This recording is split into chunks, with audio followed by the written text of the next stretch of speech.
નમસ્કાર ઉમેદવાર મિત્રો, કાયમી ભરતી રિલેટીમાં મહત્વની આજરોજની અપડેટ મળી છે। 15 જૂનની આજુબાજુ કાયમી શિક્ષકની ભરતી થશે।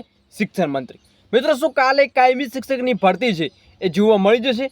શિક્ષણ મંત્રીનું મહત્વનું નિવેદન છે અહીંયા જોવા મળી રહ્યા છે। મિત્રો, મહત્વની અપડેટ આપવાનું શું અંત સુધી છે, આ જે માહિતી છે નિહાળવા માટે વિડીયો અંત સુધી નિહાળો, જેથી તમને પૂરી અપડેટ ખબર પડે। તો પહેલી અપડેટ આપણે જાણીએ, જે તમને સ્ક્રીન ઉપર જોવા મળી રહ્યું છે।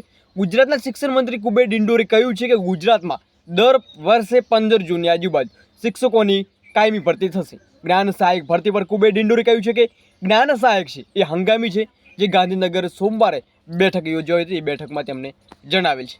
મહત્વની બીજી બેઠક મિત્રો જે થઈ હતી, એમાં અપડેટ શું છે તો રાષ્ટ્રીય શિક્ષણ નીતિ 2020 જે મિશન સ્કૂલ ઓફ એક્સલન્સના લક્ષણ મુજબ શિક્ષણના હેતુના અંતર્ગત પ્રાથમિક, માધ્યમિક, ઉચ્ચતર માધ્યમિક શાળાઓમાં શિક્ષકોની ખાલી જગ્યાઓ નિયત ભરતી પદ્ધતિ ભરવામાં ના આવે ત્યાં સુધી વિદ્યાર્થીઓના શૈક્ષણિક કાર્યમાં વિક્ષેપ ઊભો ન થાય તે હેતુથી જ્ઞાન સહાયકોનો કરાર છે એ નિમણૂકી આપવાનો નિર્ણય છે કરવામાં આવ્યો છે। મિત્રો, તમારી કાયમી ભરતી આવવાની છે એવું શિક્ષણ મંત્રી છે એ કહી રહ્યા છે। જે તમે જોઈ રહ્યા છો કે દર 15 વર્ષની જૂનની આજુબાજુ શિક્ષકોની કાયમી ભરતી થશે। શિક્ષકોની કાયમી ભરતીની રાહ જોતા ઉમેદવારો માટે ખૂબ જ મોટા સમાચાર જોવા મળી રહ્યા છે। મિત્રો, હવે જોવાનું એ રહેશે કે શિક્ષણ મંત્રીએ કહ્યું છે કે 15 જૂનની આજુબાજુ શિક્ષકોની ભરતી થશે। હવે જોવાનું એ રહેશે કે ક્યાં સુધીમાં 15 જૂન છે કાલે જોવા મળશે, ક્યાં સુધીમાં હવે મોટી ભરતી આવે છે। બાકી ઓફિશિયલ અપડેટ મળતા જણાવવા, જય હિન્દ, જય સંવિધાન।